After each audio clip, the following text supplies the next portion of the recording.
On vacation, my in-laws looked me in the eyes and said, "You don't belong here." The whole table went silent.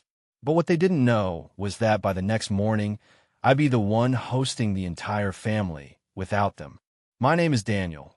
I'm 32 years old, and I still remember every detail of the trip that was supposed to be about family bonding, but instead turned into a painful lesson about belonging and respect. Whenever I tell this story, I always start with the invitation, or rather, the illusion of an invitation my in-laws gave me. At that time, I had been married to Laura for 3 years. From the beginning, I could sense her family saw me as the outsider.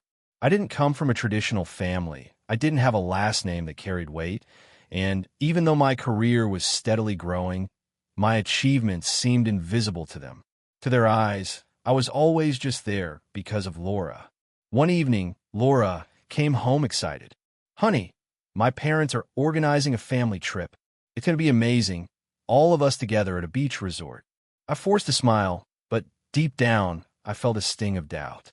They had never included me in something like this before. There was always an excuse, always a subtle way to keep me on the sidelines. But this time, it seemed like they were making an exception. The next day, my mother-in-law called me. It wasn't common for her to speak directly to me. She always said I was too busy for family chatter. But that evening, her tone sounded formal, almost rehearsed. "Y Daniel, so we thought it would be nice for you to come along, too. After all, you're Laura's husband." That phrase stuck in my head. "You're Laura's husband. Not we want you there, not we'd love for you to be part of it." It was as if I were nothing more than an appendix to the real invitation. The following week, the family group chat was buzzing with photos of the resort, the rooms, the beaches. But curiously, my name was never really mentioned. Messages always read Laura and the parents, or Laura and the siblings. One evening, while they were at our place dropping off some documents, I overheard my father-in-law whispering to Laura, thinking I was out of earshot. "You know, he might feel out of place there, right? That kind of environment isn't really his thing." In that moment, I realized the truth. The invitation wasn't genuine. It was a concession. They weren't welcoming me, they were tolerating me. Still, I tried to convince myself that maybe I was overthinking. Maybe they were making an effort, and I was the one putting up walls. So, I joined the planning, offered suggestions, even looked up local tours. But every time I spoke, the room would go quiet. My ideas were brushed aside like they didn't matter. One night, during a planning dinner at my in-laws' house, the message became even clearer. We were all gathered around the table. I suggested, we could rent a bigger car. That way everyone will be comfortable for the day trips. Laura's brother smirked and shook his head. "No need, Daniel. We've already arranged everything. You and Laura can take the car in the back." The car in the back. 2 simple words, but they carried a lot. It wasn't about logistics, it was about placement. They were literally putting me where they thought I belonged, behind them. Laura noticed my discomfort and tried to soften it. "It's okay. Honey, it'll still be fun." But I knew better. It wasn't about the car. It was about status, about being pushed to the margins of their so-called family trip. And it didn't stop there. When the rooms were assigned, Laura and I ended up in the leftover one, the only one without a balcony. Group activities were scheduled without even checking my work hours. Even the pre-trip photos they posted online showed everyone smiling together, except me. Then, the night before the trip, I received a message that sealed everything. "Daniel, don't worry about packing too much. What matters is that Laura feels comfortable, okay?" That was it. I wasn't really a guest, I was baggage. Lying in bed that night, I finally confessed to Laura, "You know, I feel like your parents don't actually want me there. It's like I'm only going because I'm your husband, not because they see me as part of the family." She sighed, held my hand, and whispered, "I know, love, but we'll go together. And maybe this will be the chance to show them who you really are." What neither of us knew then was that this trip would indeed give me that chance. Not just to show who I was, but also to prove exactly where I belonged. The invitation had been extended, but the truth was clear. They never wanted me there. They had already decided I was just the outsider. What they didn't realize was that this so-called invitation would be the beginning of a reversal none of them expected. The day of the trip arrived, and I was determined to do my best. I woke up early, helped Laura finish packing, and when we arrived at the meeting point, everyone was already there. My father-in-law waved from afar, but didn't come over to say hello. My mother-in-law barely glanced my way.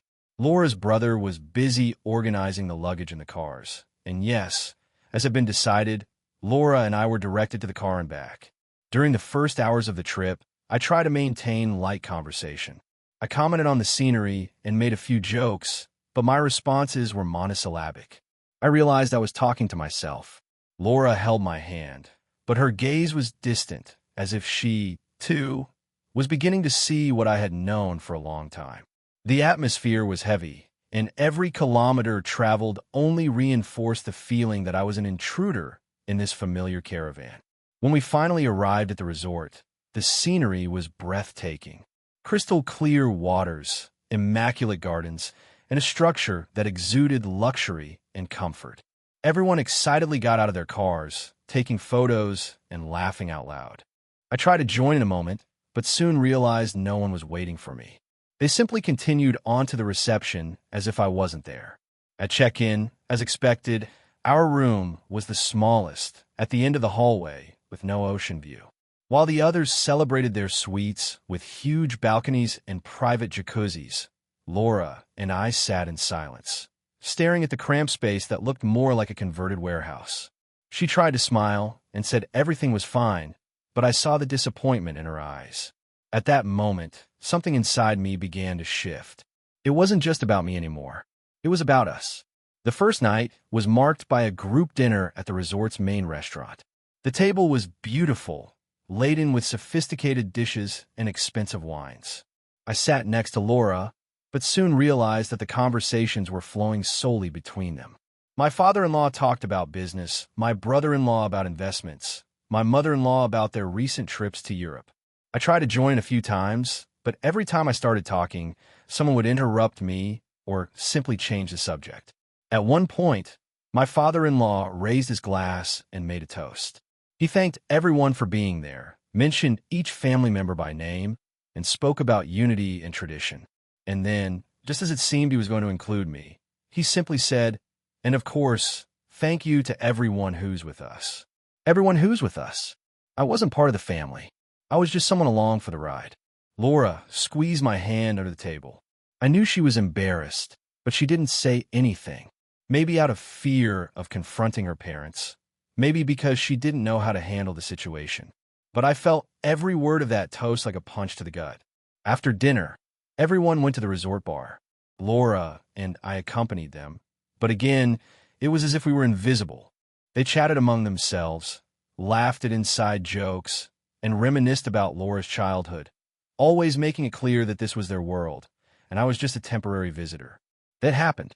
We were all sitting around a large table, and my father-in-law, after a few drinks, looked directly at me.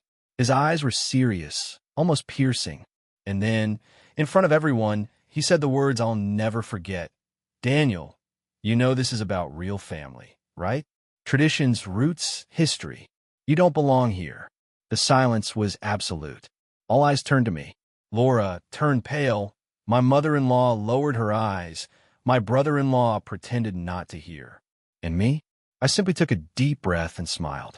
Not a smile of happiness, but of understanding. Finally, the mask had slipped. They were no longer hiding it. I wasn't welcome. I never was. Laura stood up immediately, shaking with anger. "Dad, how can you say that? Daniel is my husband. He's part of this family." My father-in-law just shrugged and took another sip of his whiskey. "I'm just being honest, daughter. There's no point pretending he fits in here." I put my hand on Laura's shoulder and calmed her. "It's okay, love. Let's go to the bedroom." She wanted to keep arguing, but I knew it was pointless. The truth was already out in the open. We got up and walked out of the bar in silence, while they remained there, as if nothing had happened. On the way to the bedroom, Laura cried. She apologized repeatedly, saying she didn't know they would go this far, that she was embarrassed. I hugged her and told her it wasn't her fault. But inside, something was boiling. It wasn't just anger. It was determination. That night, while Laura slept, I lay awake thinking. I thought of all the times I'd been belittled, ignored, treated as if I weren't good enough. I thought of the look of satisfaction on my father-in-law's face when he'd said those words to me. And then I made a decision. I wasn't going to just accept this. I wasn't going to walk away with my tail between my legs. I was going to show them exactly who I was. The next morning, I woke up early and left quietly. I went straight to the resort reception. I spoke with the manager and inquired about availability of better accommodations. He showed me photos of a spectacular penthouse that had just become available due to a last-minute cancellation. It was huge, with 3 bedrooms, a private living room, a plunge pool on the balcony, panoramic ocean views, and exclusive butler service. The price was outrageous, but I didn't mind. I swiped my card and booked the room for that same afternoon. But I didn't stop there. I called some contacts I had in the city and organized something special. I knew Laura's family loved showing off, luxury, and exclusivity. So I decided to give them just that, but in a way they would never forget. I hired a private chef to prepare a full dinner on the rooftop. I booked a private yacht tour for the next day. I arranged spa sessions, massages, and even a small live music show for the evening. All of this would be provided for Laura's family, but with one condition: my in-laws weren't invited. I went back to the room and woke Laura. She was still shaken from the night before, but when I told her my plan, her eyes lit up. At first, she hesitated. "Daniel, won't this make things worse?" I held her hands and said, "Honey, they've already made it clear what they think of me. Now it's time to show them who really doesn't belong here." Around noon, we moved into the penthouse. When we got there, even I was impressed. It was even more incredible in person. Laura was speechless. She walked through each room, touched the silk curtains, and gazed at the infinity pool that seemed to merge with the ocean. "Daniel, this is unbelievable. But it must have cost a fortune." I smiled. "It's worth every penny." So I began putting the plan into action. I sent messages to Laura's brother-in-law, sister-in-law, and cousins who were also on the trip. The invitation was simple and direct. "Laura and I have moved into the penthouse at the resort. We'd like to host you tonight for a special dinner. It will be an unforgettable evening." I purposely didn't mention my in-laws. The responses started pouring in. Everyone accepted, curious, and excited. Some even asked if Laura's parents would be coming too, and I simply replied, "The invitation is for anyone who really wants to be here." Meanwhile, I hired the resort's best photographer to capture the night. I wanted every moment documented, every smile, every toast.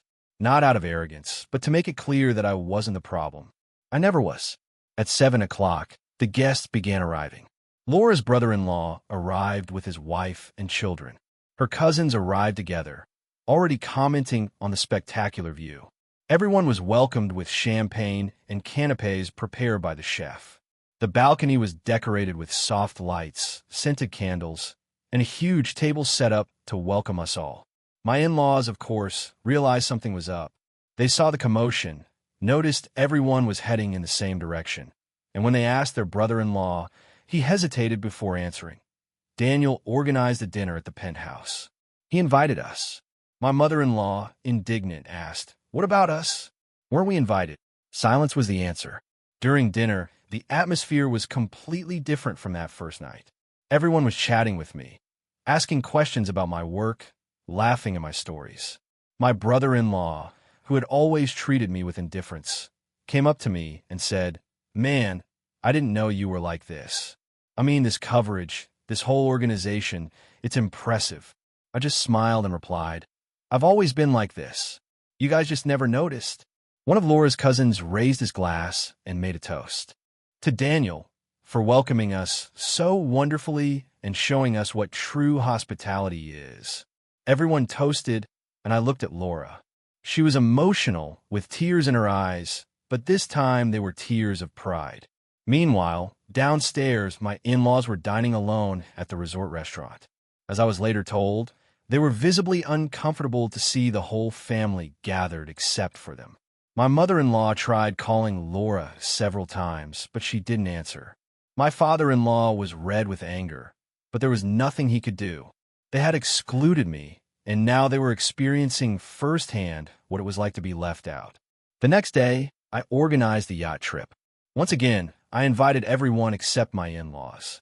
The sea was calm, the sun was shining, and everyone was having a great time. We snorkeled, sipped tropical drinks, and even jumped off the boat to swim in the middle of the ocean. The photographer kept capturing everything, and the photos were turning out amazing. During the outing, Laura's sister-in-law came to talk to me. "Daniel, I want to apologize. We always treated you badly, and it wasn't fair. You were always nice to all of us, and we just followed Laura's parents' opinions without really knowing you."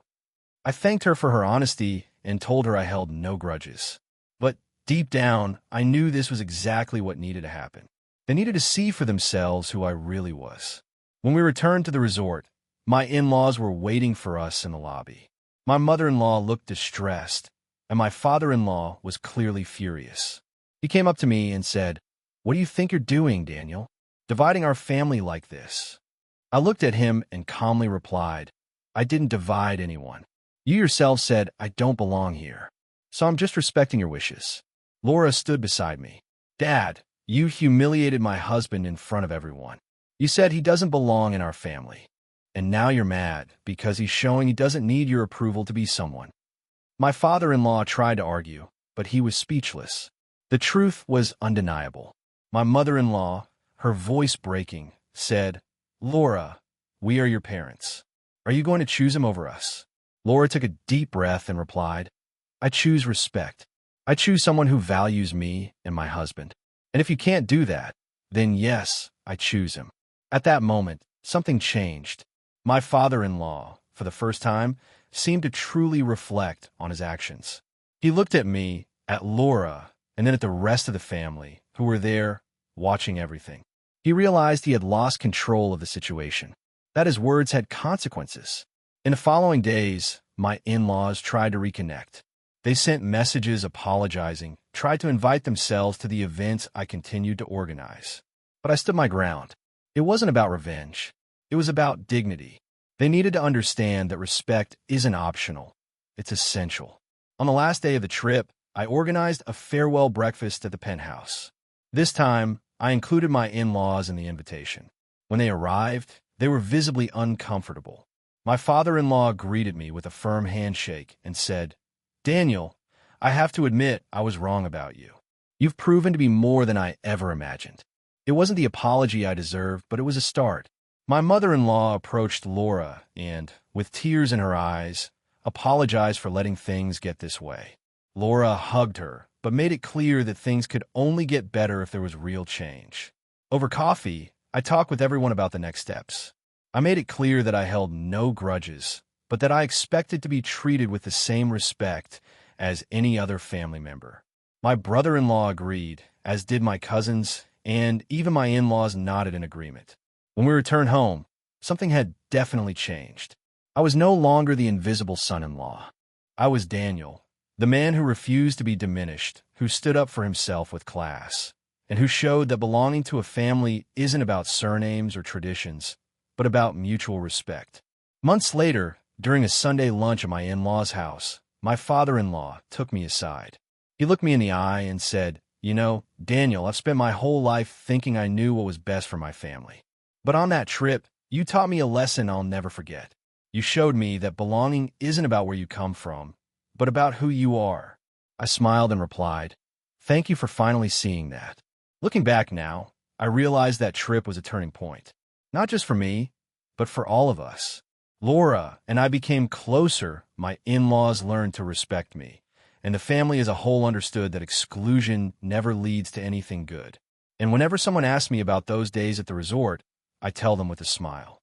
Because in the end, I didn't have to prove I belonged there. I proved that they were the ones who almost lost someone valuable to pure prejudice. The penthouse, the yacht, the dinners, all of it was just a means to an end. The real triumph was regaining my dignity and showing that respect isn't begged for, it's earned. And I earned it, not through shouting or aggressive confrontations, but through actions that spoke louder than any words. This is my story, the story of a man who was humiliated, but who refused to accept that role, who turned exclusion into opportunity, and who in the end not only found his place, but redefined what it means to truly belong. Sometimes I stop and think about how much that moment could have destroyed me. It could have ended my marriage, my self-esteem, my ability to trust people. When I heard those words, "You don't belong here," it was as if everything I'd built, every effort to be accepted, every attempt to fit in, had been thrown out in front of everyone. But it was precisely in that moment of profound pain that I discovered something about myself. I discovered that my worth never depended on their approval, that I didn't need to bow down, diminish myself, or beg for a seat at the table. I always had my own worth, my own table, and if they couldn't see it, it was never my problem. And today, when I look at Laura, at the family we built together, at the children we now have, who are growing up in an environment where respect is non-negotiable, I'm grateful for that terrible moment, because it forced me to stand up. It forced me to show who I really was, not just to them, but especially to myself. My in-laws are different people today. Not perfectly, because no one is perfect, but they learned. They understood that family isn't built on pompous surnames or empty traditions. Family is built on respect, genuine love, the ability to admit when we're wrong, and the courage to change. And for you who are listening to me now, perhaps going through something similar, being belittled, excluded, or feeling like you're not good enough for someone or some group, I want to tell you one thing. You belong. You've always belonged. Not where you're made to feel small, but where your greatness is recognized. Not where you have to be tolerated, but where you're celebrated. Don't accept crumbs of affection. Don't accept being treated as a second option. Don't accept being told you're not enough when you're more than enough. And if one day someone tells you you don't belong, remember, maybe it's you who must choose not to belong in that space that doesn't deserve you. Because in the end, the greatest revenge isn't public humiliation. It's not money. It's not proving superiority. The greatest revenge is living well. It's standing up with dignity. It's showing through your actions, your integrity, and your character that you never needed the validation of those who underestimated you. Today, when the whole family gathers, I'm no longer the invisible son-in-law. I'm Daniel, the father, the husband, the professional, the friend. And this didn't happen because they finally accepted me. It happened because I finally accepted myself and decided that my presence anywhere would always be a choice, never a plea. So, the next time you feel left out, remember this story. Remember that you have the power to turn things around. Not with anger, not with bitterness, but with actions that show your true worth. And when you do, the right people will recognize it. And those who don't, well, they'll realize too late what they've lost. This was my story, a story that hurt, that transformed me, and that I tell with pride today. Because it taught me that belonging isn't about being accepted by everyone. It's about accepting yourself, respecting yourself, and never, ever allowing anyone to make you feel less than you truly are. If this story touched you in any way, if it made you reflect on your own struggles, on times when you were underestimated or excluded, please leave a like below. This simple gesture shows me that you connected with this message and helps me reach others who also need to hear it. And if you want to continue following real, moving, and transformative stories like this one, subscribe to the channel and turn on the notification bell. Because every week I bring you true stories from people who faced adversity and came out stronger on the other side. People who, like me, refused to accept the role of victim and chose to rewrite their own stories. Also, leave a comment. Have you ever experienced something similar? Have you ever felt excluded or belittled? How did you deal with it? Your story could inspire thousands of people who are going through the same thing right now. And always remember, you belong where you're valued. You deserve respect. You are enough. And never, ever, let anyone convince you otherwise.